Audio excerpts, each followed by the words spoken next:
And we're live. Hi, we're here live with Wave of Action UK and Patrick from Activate Media and Matteo from Shout Out UK, and we've got a few topics on the agenda. But the first one's going to be the migrants in Calais and the buzz it's caused on social media and the well, I suppose the fascism that it's causing on social media as well. Sorry about that, my laptop died. That's all right. We were we chat yesterday. Yeah, go on, Pete. I was going to say we're in like a British politics debate page, and we didn't last very long in there. I was banned after an hour. Why? What happened? Oh, Susan. Who's Susan? Well, there was a few of them, but the thing is it's the lack of compassion when it comes to these human beings. You know, people were like, well, what about their diseases and things like that? Well, what about people flying in from abroad every day? If that's you know. Well, the conscientious as well, like one of them, she was like absolutely sure they're all lawless thugs. And I actually went as far to screenshot a picture that I'd watched on the Vice News video of the Calais, and where a small child had fallen off one of the boats and drowned. It was probably only 3-4-year-old, and I screenshotted it and I memed it lawless thug, and I put it in there, and I said, oh, I suppose you think this is a lawless thug. And it even got to the point where they were like, yeah, I'd kick them out, and yeah, why should they come over with their children, blah blah blah blah blah, all this lot. And there was absolutely no compassion there for this child. And I mean, they turned round. Didn't they? This was that one guy who had a foreign name and said, you should be deported. Yeah. Yeah. Where is this? Where is this group? Sorry, I mean, what is this, like some sort of far right wing? It's called politics. It's a debate thing, but the thing is, there's a lot of UKIP, so there's a lot of different political views, and it gets quite heated. But this woman, she's a provoker. She'll start these things, and she gets everybody, all the people of our thinking, banned because she just winds them up. She's a member of Warwick Hunt, anyway. Like she slaughters foxes for fun. She's just a typical. Sounds like a nice woman. Yeah, she's lovely. P memed her chihuahuas as ISIS and got banned as well. So it But it's a Facebook group then, yeah? Yeah. I mean, we wrote an article on the whole Jeremy Corbyn. Are we talking about Jeremy Corbyn, or are we talking about? We're talking about immigration and people's lack of compassion. Right. Yeah. I mean, that is. I mean, a lot of this kind of sort of Calais thing is because a lot of it also is to do with because it's a slow month for media. So August is always a dead month. That's why every single day they go off and write something else about Calais. Because there is absolutely nothing else. Is that or the Labour leadership? But it's insane the way they've been branding them. We had one of the newspapers. I think it might be the Express. So you know, it's not the best source, but they were saying that the government was paying $7 million to send these people back from Calais to where they came from. Now, as a a compassionate being, would people not rather that $7 million being actually used to help them, other than sending them back to a place where they could face death? I mean, ideally, yes, you'd think. But then, mind you, there's so many homeless already on the street. Can I add something here that I think that's been missing from the dialogue with regard to what's happening with the immigrants in England? My thought on that is that they actually add a whole lot to the culture, to the productivity of what England's able to put out. They add to the economy because they work, they do different things. Now, whether they're able to get benefits from that work afterward or whatever it might be is another story, but they definitely add to the bottom line of England. And it's not very hard. People that are on the richer side of things for somebody don't tend to acknowledge the work that they put into society. I mean, working all these jobs that other people won't do. I mean, do you see that? It's very hard for any of them in society to get. I mean, that I think is a sort of I mean, that is the real question is that it's scapegoating. You know, there is no sort of other way of looking at it, in my opinion. It's about scapegoating because Right. we know what the problem is, that the economic system is in crisis, partly because the richest people in society, the richest businesses in society, have found a way to avoid paying their dues. Therefore, they're making a hell of a lot of money, and they're not paying anything to society. And obviously, society has to survive on taxation and dealing with it, because obviously we're all in this together, all that rubbish. But the reason why they need to blame it on something is because there is a massive money shortage, because this sort of jet set lot don't pay their taxes. They sort of go down and blame it on immigrants, the benefit people and the rest of it, and say, yeah, there is benefit fraud. Yeah, some of these migrants do come here just for benefits, of course. But that's like with every bit of society, there's always going to be good and bad. But in the end, the amount of money that these people end up wasting because of their benefit claims is nothing compared to the reality of how much, for example, massive multi-billion-pound corporations end up avoiding to pay tax. I put a meme out. It's about scapegoating. That stated that it's £3 million in benefit fraud compared to that's just benefit fraud, obviously, compared to the £4 billion of Vodafone, of just what Vodafone owes in corporate tax.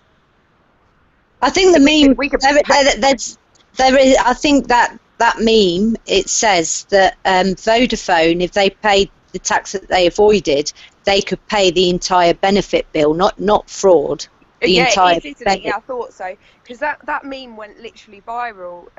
It's been shared off my wall like about 300, 400 times just off my wall, and I know that it's been shared off other people's walls and stuff as well, and it tweeted well. So the fact that those two that went together, benefit claimants and Vodafone's one of the least. You know, you look at Google and Amazon, then we're getting into murky water, aren't we? But I put Amazon hasn't paid any corporate tax since 2010, I think it is. No, they haven't. And I put a whole status up, adding up just a few things, and it was like Trident, MP expenses, tax evasion, and a couple of other things like that, and it come to something silly like trillion. And then underneath, like benefit fraud, benefit claimants, and immigration, and it was just pennies. It was pennies compared to what is wasted from on war, 22 billion or something on. I think it was about 22 billion. But you know, if you think about it, they've worked it out, and they've at a guesstimate, and they're being lenient, that it's 120 billion a year that is tax avoided and evaded. Yeah, it is, yeah. And that is enough to fund. The NHS only costs 100 billion a year. But you see, the thing is that the media play on what we consider a lot of money and what is actually a lot of money, because obviously for an average individual, you know, millions, or when you're talking about billions or stuff like that, it automatically sounds like a hell of a lot of money. So if, you know, the benefit system, it costs us this many millions, we think, my God, that's costing us tons of money. But in real terms, if you consider how much the UK budget is and how much other things cost us, that's basically what you spend on other. Well, we spend the same amount of money. You know, it's what you spend on coffees. We spend the same amount of money on benefits as we do on Trident, don't we? No, Trident's the same amount of money as the NHS. Oh, is it? I thought it was 3 billion. No, 100 billion. Oh. So if you think about it, just with the tax avoidance, I think you'd cover the benefit bill and the NHS bill. So when you say that these services are at risk, they're not at risk from the little man, they're at risk from the big businessmen who are not paying their share. You know, and they claim corporate benefits because their employees are paid tax credits and things like that because their income's not high enough for them to make a good living. So they're not only not paying for into the system, they're constantly taking out of the system as well. Yeah, you know, how many people will attack you for sticking up for somebody on benefits over the people that are robbing them? It is generally, isn't it, a class war and a race war? You've literally got, if it's not benefits, I think it's class war all over. I think the difference is in America they keep the black people the lowest class, and I think in this country they are the lowest class, but there are also very badly treated poor people and disabled people as well. I don't know if that's the same in America, but you know, it is race, but the biggest issue is class, and they control the races by keeping them in the lower classes. Yeah, because you'll always get, like with the Calais thing, you know, we'd put, well, I think we should do this, and the first thing that came up was, we don't even have enough homes to house ourselves. That's trash. That instantly, it doesn't matter how many times you say it, they'll repeat that over and over. You can sit there and turn around and go, right, there's enough homes to house everybody twice over. There's 10 houses for every homeless family in this country. Yeah. There is 10 houses for every homeless person in this family in this country. And then when you look at it, like, I've got places around me that have been empty for over 10 years. Now the council are going to claim them, and they'll sell them, and it'll be the MPs and the councillors and the businessmen that know the people at the council that will buy these bargain homes that have been reclaimed, and they could have housed a family. They could have given a first-time buyer the opportunity to buy a cheap property. With $100 billion, think about that. They could afford not only to feed all of those people, they could afford to also build. We're not talking about the buildings that are empty. They could build new houses for every one of them. Place them, you know, in a community, whatever it might be, but they could take care of all of these people. In the United States, the issue with immigration, the people are so ignorant about what the real situation is with that, because what happens when people are always complaining about people that come over the border from Mexico here, which is the big thing. Now, when those people come over the border and they work in order to send money back to Mexico or wherever they had come from, people generally in the United States do not understand that they actually do pay Social Security taxes, they pay unemployment taxes, all these different things that they will never ever be able to claim. And so when we have this deficit with regard to our economy in the United States, because we spend such a huge freaking portion of it on the ability to kill every man, woman, and child in this earth, instead of helping people and feeding people and coming up with solutions to solve the problems of people, we would rather point a finger at somebody with a different pigment of skin.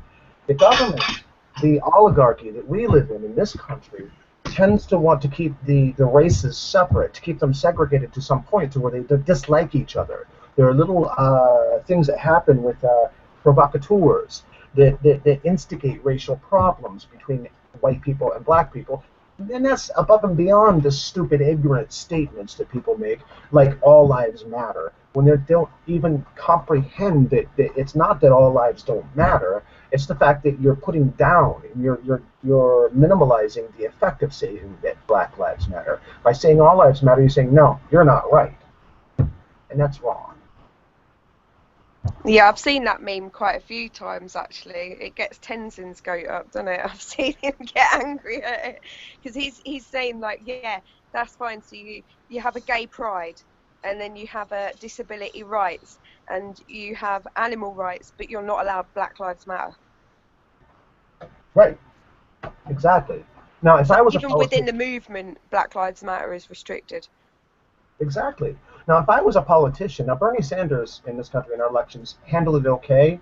He didn't cause any sort of drama with that. He diffused the situation, which was good. But I think that if I was a politician, which I don't plan on being at this point anymore, but if I was a politician, I think that the first place I would be was at a Black Lives Matter thing, or anywhere where there's turmoil and people are in the streets. That's where the politicians are needed, yet none of them can be found there. Is that the case in England as well? Well, I think that we can move on to Jeremy Corbyn now, can't we? This is perfect timing for it, really. All right.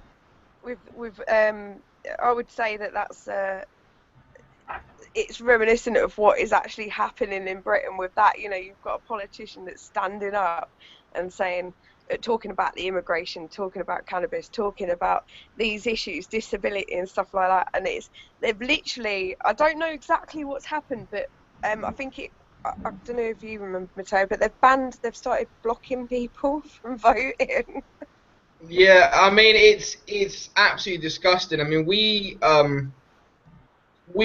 wrote an article on Shout Out UK a little while ago about this issue, and it's now blown up. So we've been proven right. But the article we published, we had, I don't know, I think it was over 100 comments in the first couple of hours, of really sort of polar opposite. You know, people really, really hating on the article and on the issue and so forth. And it's been proven right. I mean, it's just bizarre because the Labour Party are now blocking people from voting, even people that are sort of have been members for a while. The criteria is really strange, and they're saying, oh, the reason is because of this massive upsurgence in voters. So, well, couldn't that be because finally you've got a potential leader that actually speaks for the people, as opposed to somebody that just spouts party rhetoric like everybody else in the leadership race? Right. Well, that's what I think. That he's actually a good politician, in the truest of senses. I think that, I keep reading, they've been infiltrated. They're infiltrated, Is it infiltrated, or is it people getting passionate in politics again and joining a party that's speaking their truth? Is he not generating members and income and support for the Labour Party? Is he not doing his job and what he's supposed to do? Because to me, that's exactly what he's done. How you can then call it like some kind of cheat or set up or what infiltration? It's just degrading to the public. There were two infiltrators. One was a well-known conservative journalist who became a member of the Labour Party, and one was a well-known backbench conservative MP who also joined the Labour Party. Yeah, why they joined, God knows. But isn't that what the Tories did when Tony Blair managed to get his way? Yeah. So it's going to be, I'm sorry to be skeptical, but I think it's going to be very, very unlikely that Jeremy Corbyn will become elected. Simply because, they've banned most of his voters from voting. Conservatives have now joined the Labour Party. And they're going to be allowed to vote. Have you seen Ladbrokes? Ladbrokes started off as odds for Jeremy to win at 100 to 1. And they said it's such a done deal now that they'll pay out now. Well, so he's going to get elected? You can go down and collect your money on him winning already, and there's still a month to go before it's announced. Oh, really? So they're that certain? Yeah. That's interesting. They've got to pay. They're paying out over 130 million. 30,000. Sorry. Jesus. And I don't collect my money now just in case he doesn't win. But, I haven't put a bet on. They called him an anti-Semite as well, just to try everything to get him. Oh, come off it! The Daily Mail did a piece on him about him eating cold beans with his cat on well, we best not vote for him. And then somebody else, I think it was a Tory MP, said something about, made a statement about him looking like a smelly tramp wearing a jumper that his mum had knitted him. And you're thinking, is this the best that you can come up with? Don't they get that this is exactly why people are turning to people like Jeremy Corbyn or whatever his name is? It's because they're sick of these sort of stupid point-scoring little things that don't matter anything in politics. Yeah. Don't you think? That's the way it sort of works, isn't it? But this is what people don't like about it. This is what people dislike about British politics, or politics in general. But the fact is that this is showing the desperation of these sort of anti-leftists of this sort of current status quo, because they know that if they don't do something drastic, they're going to have an anti-establishment leader leading one of the biggest parties in Britain, who does not believe in austerity, who does not believe in the right wing of things, and is going to bring the Labour Party back to the left, or as much to the left as he possibly can. That's what they're worried sick of it. They're incredibly worried. I can't wait. Yeah. I just, you know, you get a lot of conspiracy theories. Is, oh look, they always get what they want. Voting's never helped you in the end. But a lot of people I know, they're not voting necessarily. They still wouldn't vote in a general election. But they do want to have an opposition, and they do want somebody stood up saying the opposite thing to what they're giving people an alternative view to what we currently have, which is pretty much all conservatism. You know, the Labour question standing, you know, against the cuts. You've got to have somebody who is fighting for fairness, as you know, not just agreeing with everything that the government's doing. This is the thing we were saying the other day. Somebody was saying about not voting and that. It's like when it becomes to a point of not voting to not conform, surely that's not great, because eventually, even if we did find a fairer way and a referendum, a new constitution or something, we would still vote, wouldn't we, for what we wanted? It's more the fact that we've not had somebody who has been good enough to vote for. Yeah. I mean, I was just looking at all the tweets that we've been looking at around Labour Purge and the ones and we just received a couple.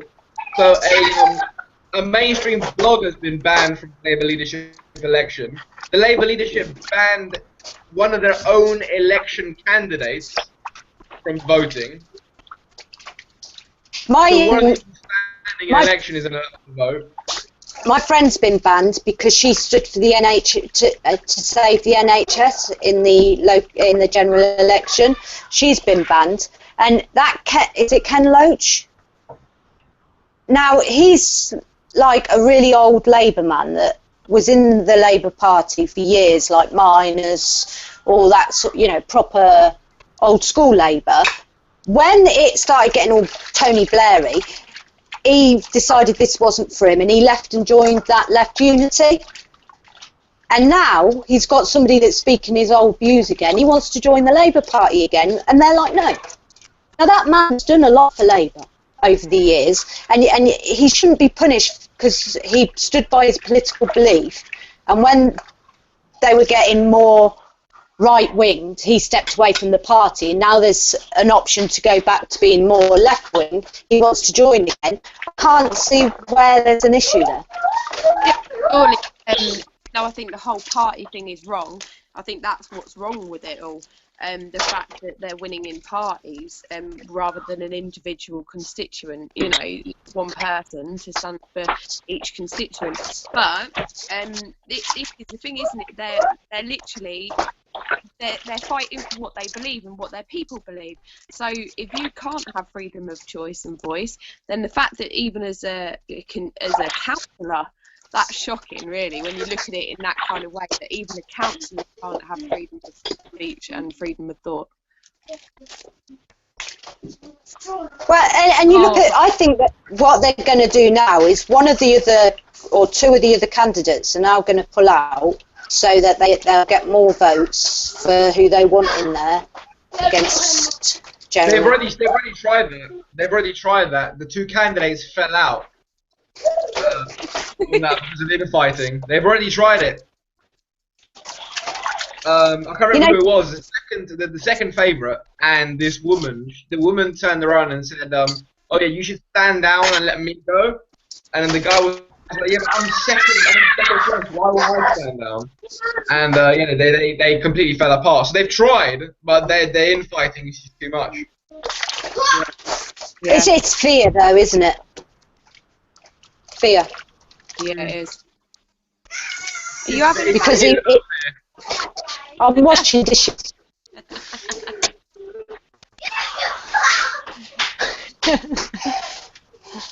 Oh shit, I dropped my phone. So what else is there to talk about? Sorry, I've just been looking at all the Labour Purge tweets. It's insane. So many people have been complaining about it. Yeah. But it just shows like it is a wonder. I do wonder if Jeremy Corbyn will actually be able to come into power, because I think it's something most of his electorate's been, most of his people voting have been banned. Well, the thing is, I think that he will get in, but there is also people saying that they're going to do a mass resignation and things like that. It's what tactics then come from the Tories and Labour to sort of stop him from being able to form a new party and a new cabinet. Well, a shadow cabinet. Doesn't that give the people an opportunity to help shape that party into what they'd like it to be? For example, Labour Party used to be... That's the problem. But they don't want us to shape it. Labour Party used to be a great... They've gotten old and lazy, and at least from my perspective, they have. And it's like they don't tend to do as much. So there's need for change, and there's need for new blood. If it's a new party, you guys have the ability to do that, where unfortunately here we don't. We have two parties. You know? I envy your system that way. Sorry, what? In some ways it's a good system, but in other ways it fragments the vote a lot. What's the good system? First past the post. No, having more parties to vote for than just two. Yeah. I think they should have just abolished the whole party thing. Well, I mean, to me, I think first past the post needs to go first of all, and then I think that we should abolish corporate funding and replace it with state funding for political parties. So each political party gets a certain amount of money to uphold their HQ, to campaign and all the rest of it. Yes, it's going to cost the state, but in the end, political parties make a service. You know, they stand up for your beliefs or for somebody else's beliefs, and in the end, that's what democracy is about. It shouldn't be about corporate interest. So they belong inside the system. Do you think why they don't get state funding is insane. Do you think that our corporate overlords would ever let that happen now? Oh God, no! I'm talking ideal world, obviously. Absolutely, that's a beautiful thing. I'm just thinking, that's more like having taxation with representation. We don't got that. We can't have that. No. I mean, we've got. You know, it's almost like a theatre. You know, it's all lovely and it all looks nice, but doesn't mean much. But I mean, what's interesting though is if Corbyn does come into power, I do wonder what the hell would happen. I mean, imagine if he became Prime Minister. I look at that situation in the United States with Donald Trump running, and the joke that is and whatever. But you know, there's something good that's happening with it, because with this particular election in the United States, it's the Republicans don't know what to do with him. They don't know how to fight against him, really. And I think that what he's done is he's stirred the shit, and sometimes that needs to happen in order to be able to get to a better baseline for the people.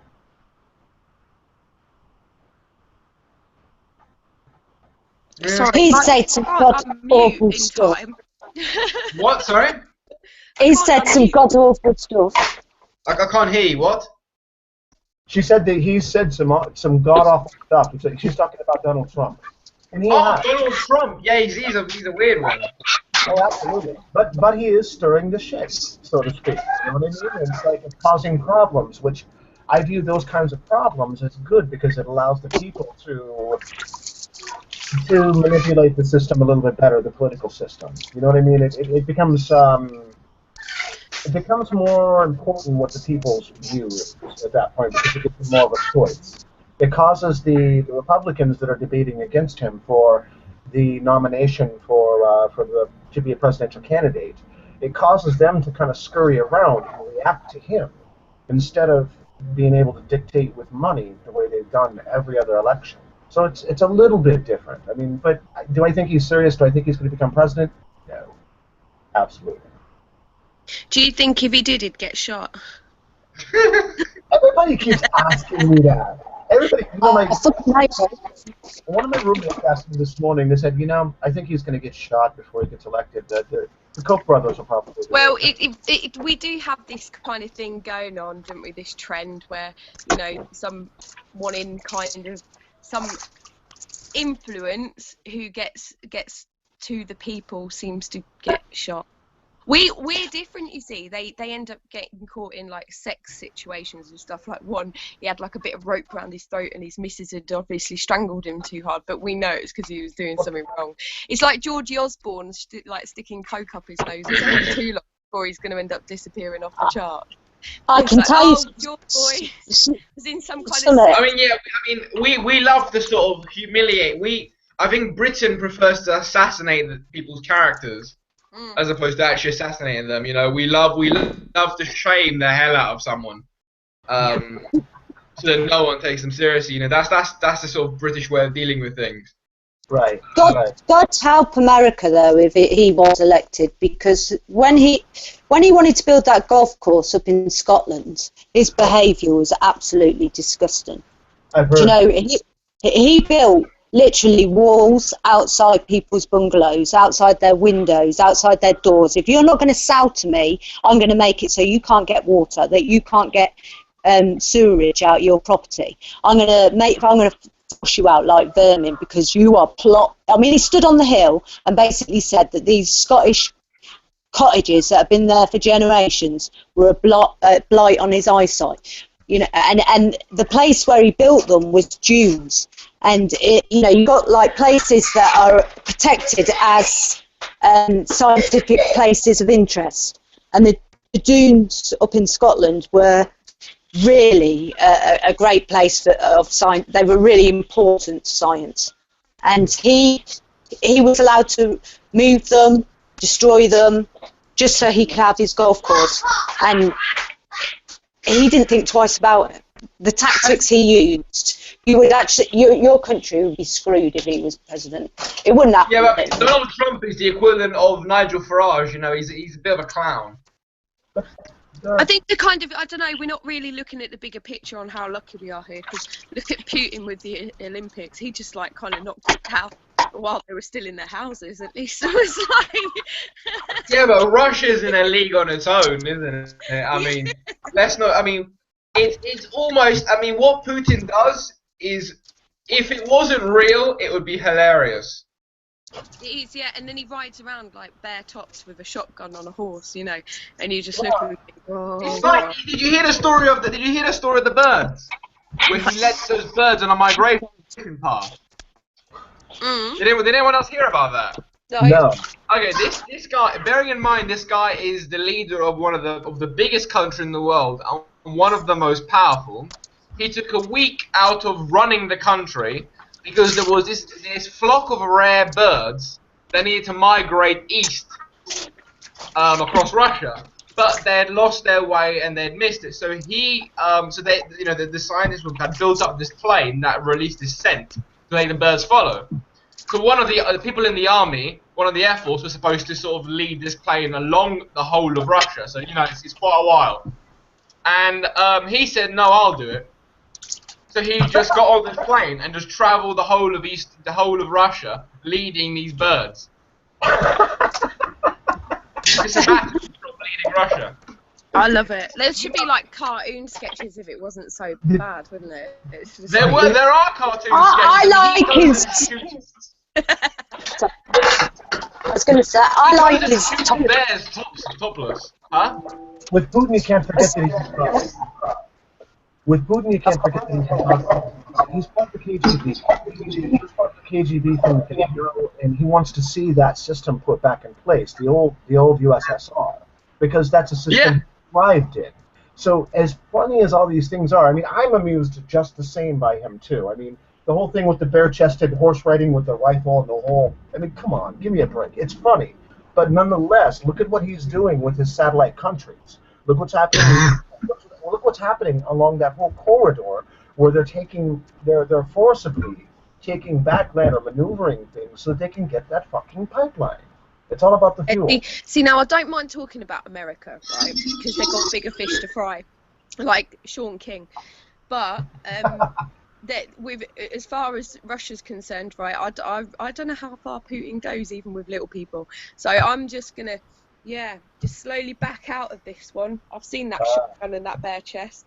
And you see the meme where it's got like Obama swimming next to him in his tight little short trunks, and he looks all puny. And then there's one next to the one next to Putin on his horse with his thing. It's like, come at me, bro. It's just, it's brilliant. But I mean, there are a couple of things that I've got to say about Russia, and I don't want to acknowledge or sort of support anything that he's doing domestically.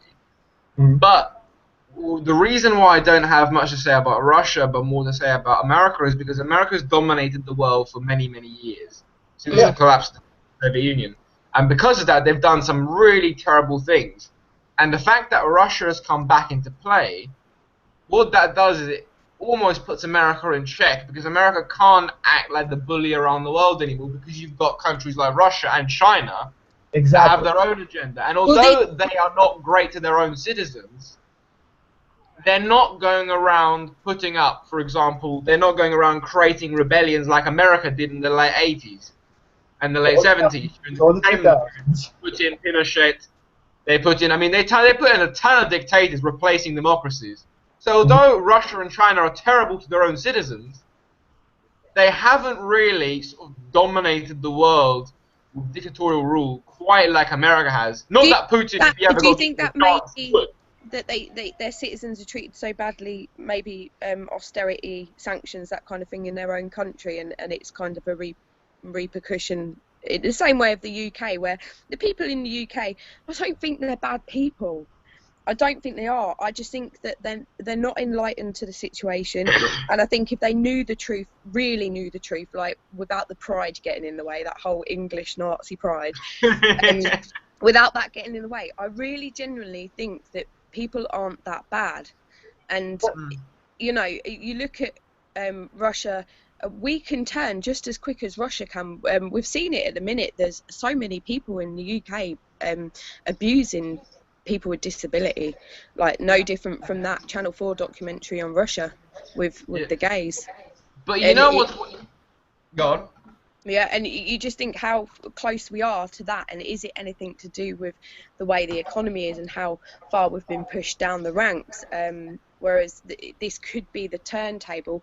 Maybe Russia might treat its citizens better if its budgets are better. But I mean, there are a couple of things to say though about what's going on in Russia and so forth.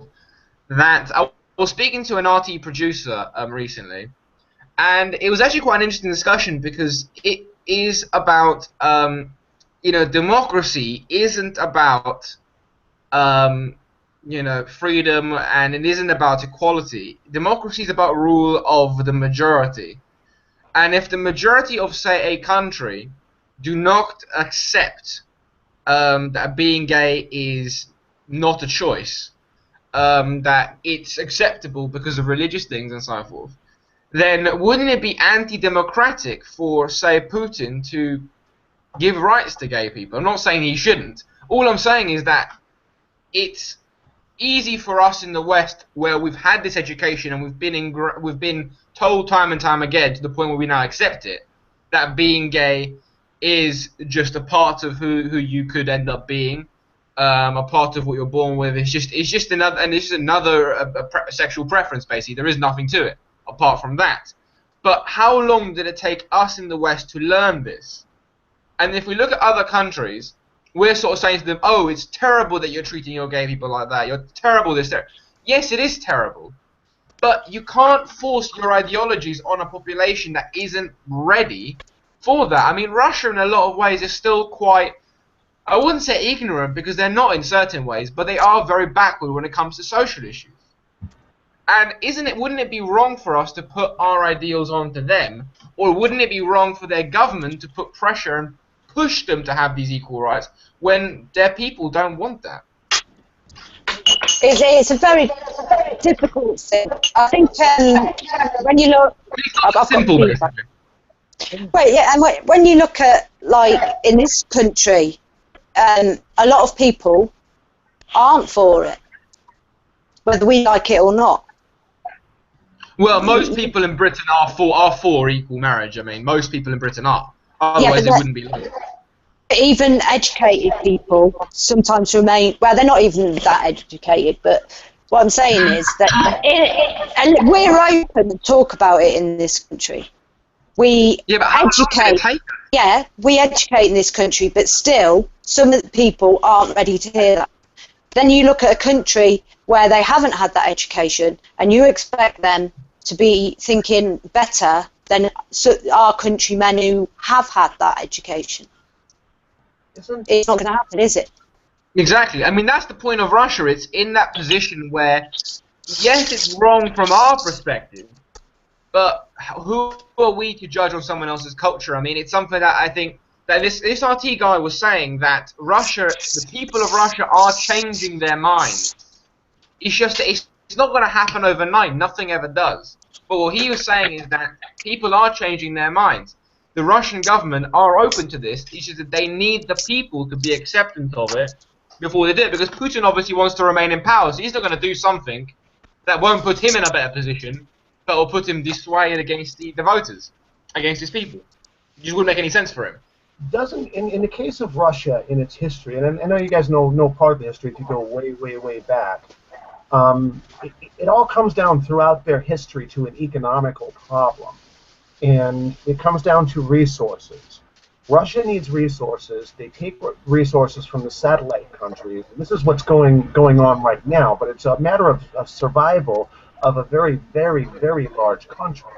And you have a situation in any country. I mean, the Russian people, the issue of gay marriage or same-sex marriage, or the acceptability of homosexuality, I think that is more of an issue where the government issues a dialogue on something based upon what some of the upper people might think, and it's going to be somewhat relational to the public, and the public's also going to be influenced to a certain degree upon that.